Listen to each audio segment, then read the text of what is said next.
So here it is, the tool I've been talking about, and I want to bring it here again.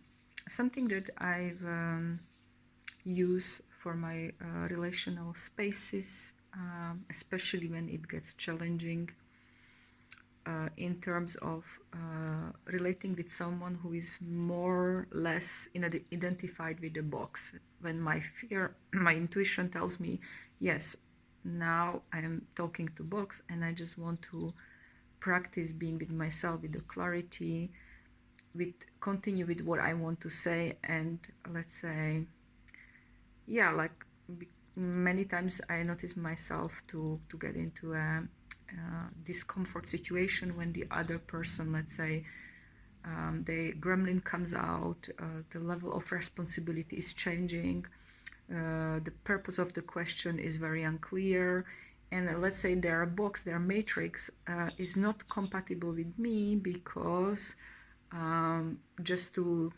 I have this fear knowing that if I, let's say, either not reply or reply, I feel like it's stuck because, yeah, it could trigger the box might get rigid. So I'm aware of this, and I've tried in past many things how to handle these situations where I'm very unique with the way my throat, my voice speaks, and so on. So I also have things to work on. And my throat, my being, my body, I love to speak up truth in a space. So I discovered this tool which comes from Heart Gym, and Valentin, one of the space holders, brought it up to hold Sword of Clarity.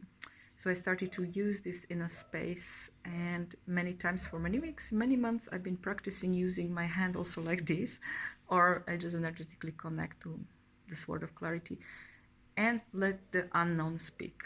So I'm not really controlling so much. All I'm doing is, or what I'm becoming, or who I am, is this woman who holds Sword of Clarity for love, for something like these bright principles, as something divine, like, and especially to protect the space. And there is, of course, more to go about it, like there are more exercises, but many times just the basic of holding the sword of clarity and being committed to clarity in a space just brings magic. So let's say there is something in the tone of the voice, and some of us are very sensitive to underlying messages behind questions of people. We can feel a lot of energies, and I want to reply to this energy because it's sometimes shocking to me why the person has this kind of even a question, and it's coming from underworld or so on, so on. And so many times the sword of clarity cuts through the bullshit.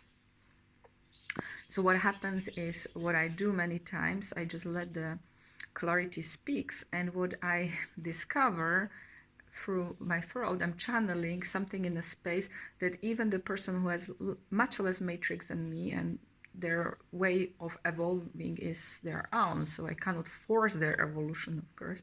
Somehow it really helps to cut through the bullshit.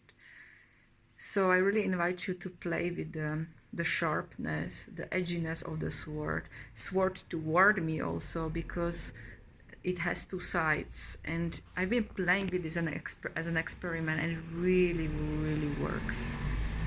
It's really like, let your unknown speak, be committed to this word, and it really unbelievable things come out for me, for the person, and it just suddenly brings more clarity. But why are you talking about it? Like things like literally landing into the like bringing the clarity in a space. Even the person who has the very rigid box, suddenly there is some landing space.